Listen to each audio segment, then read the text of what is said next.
বাংলাদেশ প্রদেশ সম্পাদক। আচ্ছা, এটা আমি মুনিয়া মারা যাওয়ার পর জানতে পারছি। কোন একটা প্রোগ্রামে মুনিয়া কিংবেরিয়া ও প্রথম আলো কোন একটা পাঠক ফোরামের সদস্য ছিল, ওকে ইনভাইট করছে কোন একটা পেপার ওকে পুরস্কার দিবে। তারপর হচ্ছে আপনাদের নিউজ 24 চ্যানেলে উপস্থাপনা করার একটা প্রস্তাব দিয়েছিল, যেটাতে আমি আমার বোনকে নিষেধ করেছি। আমি বলেছি এক্সাম কমপ্লিট হওয়ার পরে সেটা এটা করে।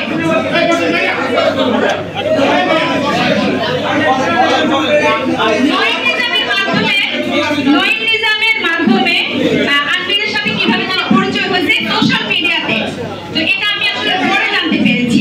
আর বাসা ভাড়ার যে বিষয়টা, এটা নিয়ে আপনারা অনেক মিথ্যাচার করেছেন অনেকে, তো এটার এভিডেন্স কিন্তু বিবিআই বের করেছে। বাসা ভাড়া শুনেন, একটা মেয়ে মুসলাম যদি নিয়ে যায়, আপনাদের মা বোন আত্মীয় স্বজন মামাতো খালাতো চাচাতো অনেক মেয়ে আছে না, গাড়ি থাকার পরও চলে যায় ছেলের হাত ধরে, অস্বীকার করতে পারবেন যে কারো পরিবার থেকে এরকম যায় নাই?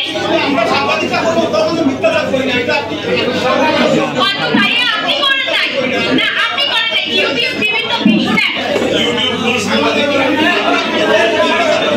আচ্ছা সরি, তাহলে একদমই সরি। আমি তো ইউটিউবে অনেক মিথ্যা কেন দেশ রূপান্তরের কুমিল্লার প্রতিনিধি জাকির আমার কাছে অফার নিয়ে গেছে 20 কোটি টাকা দিবে যেন আমি মামলাটা তুলে ফেলি। তাই তখন দেশ রূপান্তরে আমাকে নিয়ে মিথ্যাচার করছে।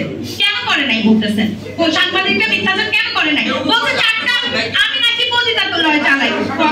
কখনো কি পাইছে? কিছু বের করতে পারছে? কিছু বের করছেন?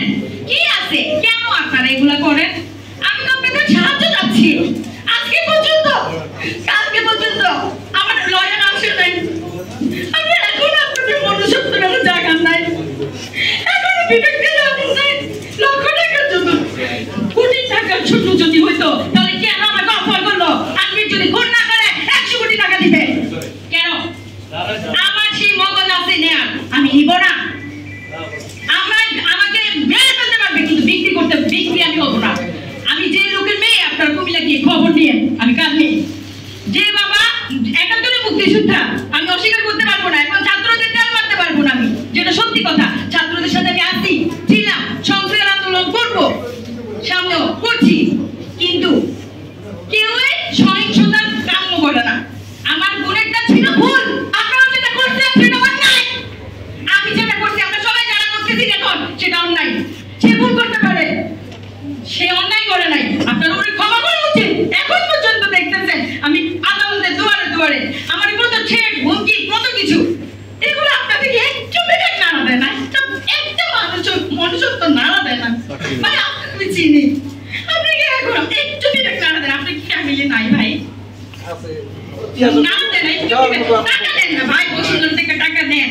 একজন এরকম টাকা নিয়ে দূরের থেকে আমার দেখে, আপনাকে টাকা লোভ আসে না? আমার বোনের আমার ব্যক্তিগত স্বার্থ, এটা কোনো রাষ্ট্রীয় স্বার্থ না, ব্যক্তিগত স্বার্থ।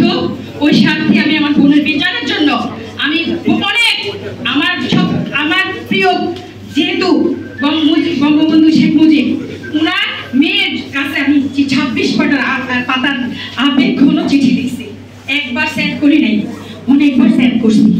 এখন আমি এখন আইন যে উপদেষ্টা ডক্টর আসিফ নজরুল, উনি একটা বক্তব্য রেখেছিলেন মুনিয়াকে নিয়ে, তখন এখন যেহেতু উনি আইন উপদেষ্টা, সেই জন্য আমি ওনার কাছে আমার এই বার্তা পৌঁছানোর জন্য আজকে আপনাদেরকে ডেকে আনা, আপনাদেরকে ইনভাইট করা, আপনাদের কাছে আমি আমাকে সুপর্দ করা। আমি একজন আসামির মতোই আপনাদের কাছে। আমি জানি আপনারা হেস্তনেস্ত করবেন, অনেক কিছু করতে পারেন। আমি আমার জীবনটা নিয়ে আসছি, আপনাদের ক্ষমতা আছে জীবন নেওয়ার, জীবন দেওয়া হয়তো ক্ষমতা নাই, আপনারা সেটা পারবেন। কিন্তু আমি এখন একটু বলবো, যেহেতু বাবা মা থাকার পরেও একটা মেয়ের শাসন, এখন এই যে ছাত্র আন্দোলন হচ্ছে, তাদের মায়েরা শাসন করতেছে না, রাখতে পারতেছে ঘরে। আমরা কোনটা ভুল করছি, ওই ভুলটার ভুল স্বীকার করে আমরা অন্যায় না করি। ধন্যবাদ। আচ্ছা, আপনার কাছে